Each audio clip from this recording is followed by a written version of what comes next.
Pinapili ako ng bilyonaryo kong mga magulang sa 30 bilyon. At sa 1,500 pisong allowance kada buwan. Walang pag-aalinlangan kung pinili ang 1,500 pisong allowance kada buwan. Hindi ako nataranta, pero yung mayaman kong roommate, halos mabaliw. Sa dati kong buhay, matapos kong piliing manahin ang 30 bilyon. Ninakaw ng roommate ko ang family trust fund namin. Inilibre niya ang buong klase sa mga kasino sa Macau. Sa isang gabi lang, naubos lahat ang 30 bilyon. Nalugi ang negosyo ng pamilya namin. Sa sobrang galit ni Papa, inatake siya sa puso at namatay. Pinuntahan ko ang roommate ko para pagbayarin siya. Pero nagtago siya sa likod ng girlfriend ko na parang siya pa ang biktima. Kuya Wu Chen, hindi naman porket nalugi ang pamilya nyo, ay sa akin mo na isisisi ang lahat. At yung girlfriend ko, sinipa pa ko palayo. Wu Chen, ikaw mismo ang waldas ng waldas. Lulong ka sa sugal, tapos ipapasa mo pa ang kasalanan kay Lin Fan. Ang kapal ng mukha mo. Noong maghahir na sana ako ng private investigator para mag-imbestiga, sinagasaan ako ng kotse ng class president naming si Jia Hao. Ang girlfriend ko at ang buong klase, nagtestigo para sa kanya. Nanindigan nilang sinadya kong magpabangga para makikikil ng pera. Pagmulat ko ulit ng mga mata ko, bumalik ako sa araw na kailangan kong mamili kung mamanahin ko ba ang yaman ng pamilya. Guys, bago tayo graduate, mag-trip tayo sa Macau. Sagot ko na lahat ng gastos. Sa sinabing yun ni Lin Fan, bigla akong kinilabutan.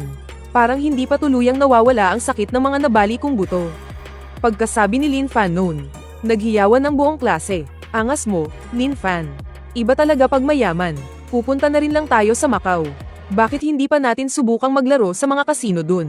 Lagi ko lang yan nakikita sa mga ad. Hindi pa ako nakakapunta doon. Ngumiti ng malapad si Lin Fan. Sige ba, edi pumunta tayo sa mga kasino sa Macau. Tumingin siya sa direksyon ko.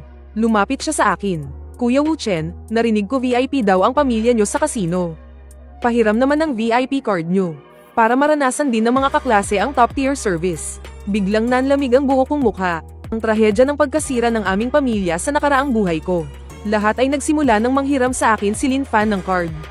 Parang wala sa sariling kinapako ang aking bag. Naramdaman ng dulo ng mga daliri ko ang malamig na metal na card. Hinigpitan ko ang hawak, nang makitang hindi ako umiimik. Ngumiti si Lin Fan at inakbayan ako. Kuya Wu Chen, ipahiram mo na sa amin. Hindi ka naman mamamatay kung ipapagamit mo. Pasensya na, sa tatay ko ang card na yan. Hindi ko pwedeng ipahiram basta-basta. Nang marinig niya ang sinabi ko, sumama ang mukha ni Lin Fan. Tutal, mamamana mo rin naman ang kumpanya ng tatay mo. Para na tayong pamilya, bakit kailangan pang magdamutan? Biglang inagaw ni Liu Ruyan ang bag ko. At ibinuhos ang lahat ng laman nito. Pagkatapos, ibinigay niya ang gold card ko kay Lin Fan. Uy, di ba yan yung VIP card? Gamitin mo na. Habang inaabot ni Lin Fan, hinaplos niya ang kamay ni Liu Ruyan na may ibang kahulugan. Si Ruyan talaga ang mas nakakaintindi. Kuya Wu Chen, dapat mas matuto ka pa sa girlfriend mo. Bigla, nagliwanag ang kanyang mga mata. Nakatitig sa game console na nasa sahig. Di ba ito yung pinakabagong game console? Narinig ko, laging sold out daw ito. Sinubukan kong bumili pero di ako makakuha. Napansin ni Liu Ruyan ang nananabik na tingin ni Lin Fan. Agad siyang yumuko at pinulot ang game console. Saka isiniksik sa mga braso ni Lin Fan. Oh, sayo na rin to, laruin mo. Tutal, nagsawa na rin dyan si Wu Chen. Napakunot ang noo ko. Agad kong hinablat pabalik ang game console at VIP card ko. Pasensya na, hindi ko ipapahiram ang mga ito. Kitang-kita agad ang inis sa mukha ni Liu Ruyan. Wu Chen, kailan ka pa naging ganyang kada mo? Ako, mada mo. Galit akong humarap sa kanila. Isang malakas na sampal ang damapo sa mukha niya. Puno nang hindi paniniwala ang nanlalaki niyang mga mata. Wu Chen, ang lakas ng loob mong saktan ako. Ipinagpag ko ang namanhid kong palad. Malamig akong ngumisi. Ang sampal na yan ay para turuan ka kung saan ka dapat lumugar. Anong karapatan mong kunin ang mga gamit ko? At basta-basta na lang ibibigay sa iba. Agad na nagkagulo ang buong classroom. Wu Chen, nababaliw ka na ba? Game console lang yan. Kailangan mo pa talagang saktan ang sarili mong girlfriend para lang dyan. Porket mayaman ka, ang galing mo na. Dali-daling ay nalalayan ni Lin Fan si Liu Ruyan.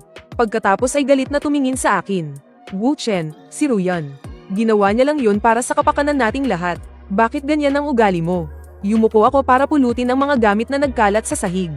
Dahan-dahan kong isinilid ang VIP card sa aking bulsa. Malinaw na malinaw ang sagot ko. Hindi ko ipapahiram. Biglang kumawala si Liu Ruyan sa pagkakahawak ni Lin Fan at sumugod sa akin. Pahiram. Ibalik mo yung card kay Lin Fan ngayon din. At humingi ka ng tawad sa amin.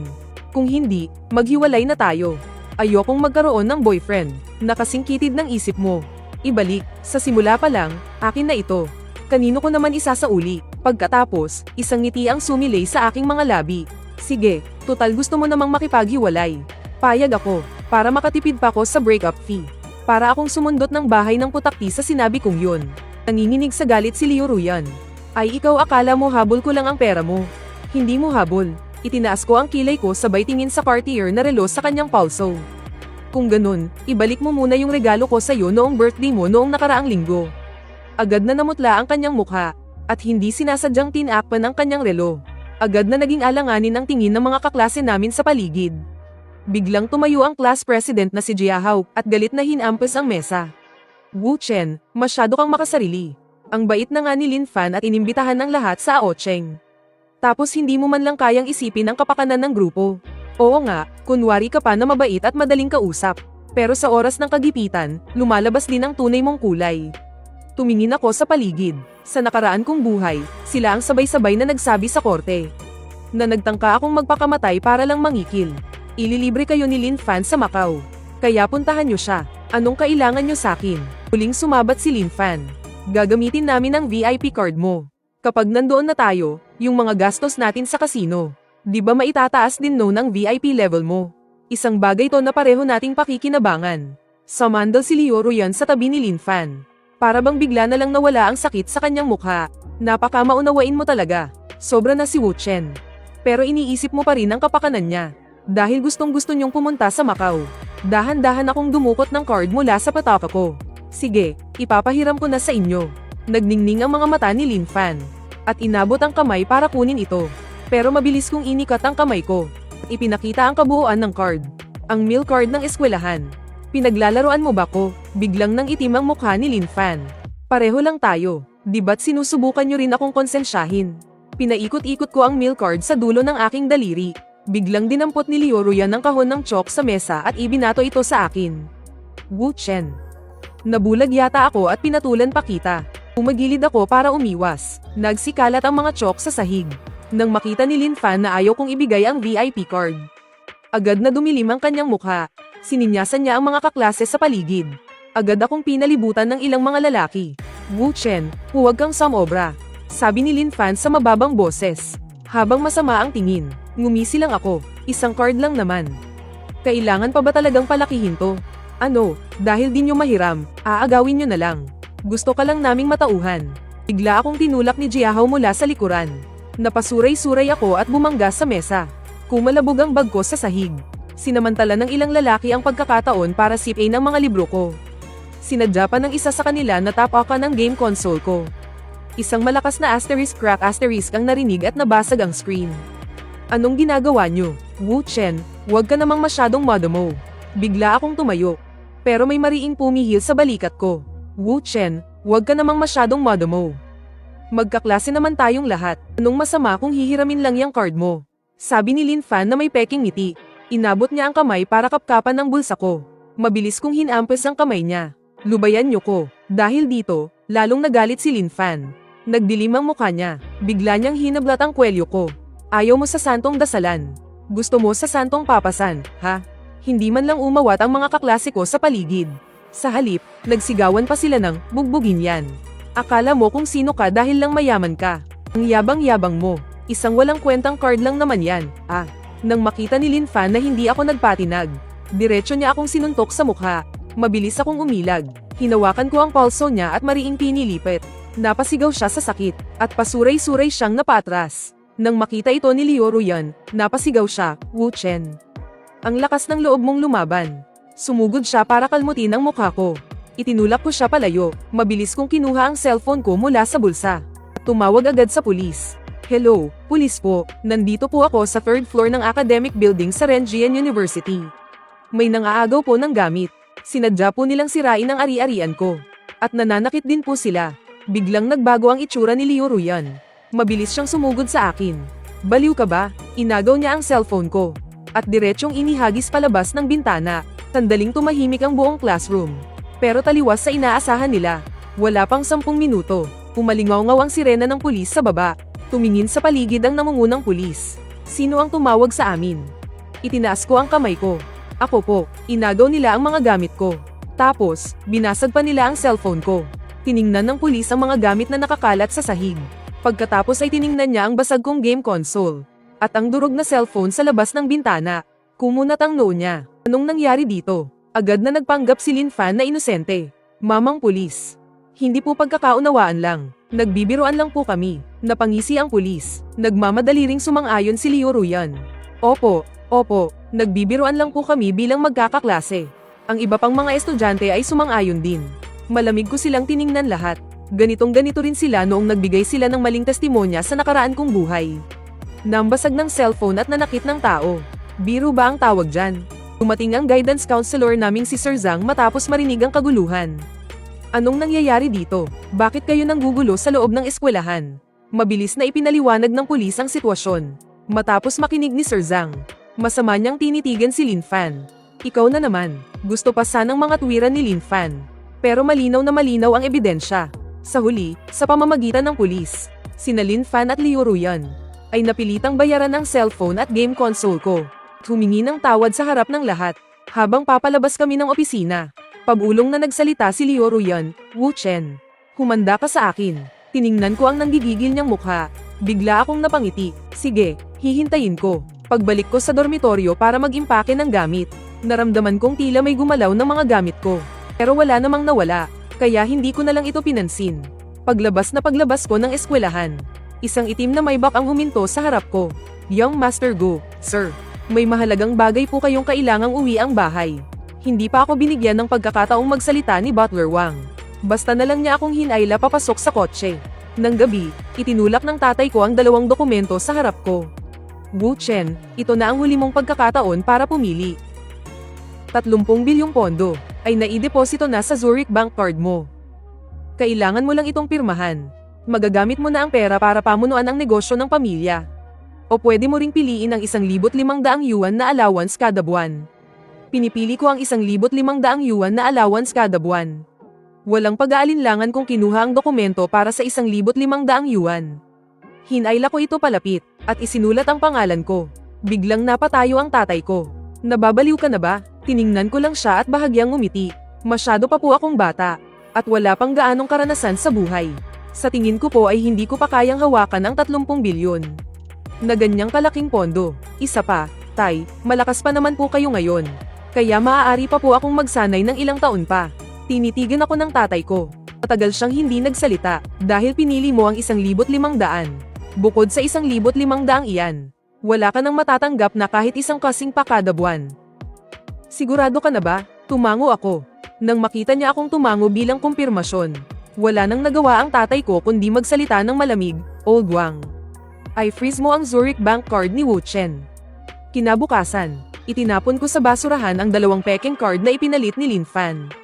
At sumunod ako sa kanila papunta sa lobby ng Aocheng. Isang manager ang patakbong lumapit sa akin. Young Master Wu, bakit po kayo nag-iisa ngayon? Narinig kong may mga kaklase akong pumunta rito para magsaya. Kaya dumaan ako para tingnan. Oo nga, may isang grupo ng mga kabataan na dumating kaninang umaga. Ha, mga kaklase pala ni Young Master Wu. Kung sinabi nyo lang sana agad, pinaasikaso ko na sana sila ng maayos. Sunod-sunod na tumango ang manager. Iwinagayway ko ang kamay ko. Ayos lang, dalhin mo na lang ako sa kanila. Ngumiti ang manager at isinuksok ang 10 pirasong chip sa kamay ko. Tinadya niyang pahabain ang tono, Young Master Gu. Magsaya po muna kayo. Ituring nyo na pong regalo ko sa inyo itong mga chips. Pinaglaruan ko ang mga chips sa kamay ko. Ang isang piraso nito ay katumbas na ng 100,000. Ngumiti ako at pumayag. Sa main hall ng casino, kagagaling ko lang sa pagpasok. At pagdating sa mesa ni Lin Fan, may nakapansin agad sa akin. Uy, di ba si Young Master Wu yan? Bakit? Nagbago na ba isip mo at gusto mo nang sumali sa amin? Sana ipinahiram mo na lang agad yung VIP card mo, di ba? Tapos ngayon, bigla kang susunod-sunod dito. Huwag mong sabihing nagsisisi ka na. Tawagin mo akong Kuya Fan. Bibigyan kita ng ilang chicks na mapaglalaruan. Siguradong nainggit lang yan kasi nakita niyang malaki ang taya natin. Ngayon, alam na niya kung sino ang dapat sundan. Huli na, dahan-dahan akong umupo sa katabing mesa. Magsisimula na sanang mamigay ng baraha ang dealer. Nang biglang itinulak ni Lin Fan ang kanyang upuan. Bakit ka pa nagpapaka-inosente dyan? Halika dito. Tawagin mo akong Kuya Fan. Bibigyan kita ng ilang chicks na mapaglalaroan. Inihagis niya ang isang chip at bumagsak ito sa mesa ko. Mabilis na lumapit ang manager ng kasino. Itinaas ko ang kamay ko para pigilan siya. Dahan-dahan kong itinulak ng daliri ko palayo ang chip. Lin Fan, alam mo ba kung bakit may carpet ang sahig ng kasino? Ano? Para hindi madulas. Para sakaling may matalo ng todo hanggang sa manlambot ang mga binti. Hindi gaanong masakit sa tuhod kapag lumuhad na siya. Biglang natahimik ang buong VIP hall. Agad na umasim ang mukha ni Lin Fan. Ang mga kaklase sa likuran niya, nakataas pa rin ang kanilang mga champagne para mag-celebrate. Dahan-daang gumagapang pababa ang bula sa gilid ng baso. Ginawang parang araw sa katanghalian ng mga crystal chandelier ang buong hall. Ang mga chips sa dulo ng aking mga daliri, nagniningning ng malamig na liwanag sa ilalim ng ilaw. Bigla na lang, narinig ko ang sunod-sunod na pagdaing mula sa kabilang mesa. Ang bundok ng chips sa harap ng 40 kaklase ko, ay mabilis na gumuho sa aming paningin. Talo na naman, galit na hinampos ng sports committee member ang mesa. Tiningnan ni Leo Royan ang natitirang 10 chips na lang sa tabi ko. Napatawa siya habang nakakapit sa braso ni Lin Fan. Ganito na lang, Fan. Samahan mo munang maglaro si Wu Chen. Magpatalo ka ng ilang chips sa kanya.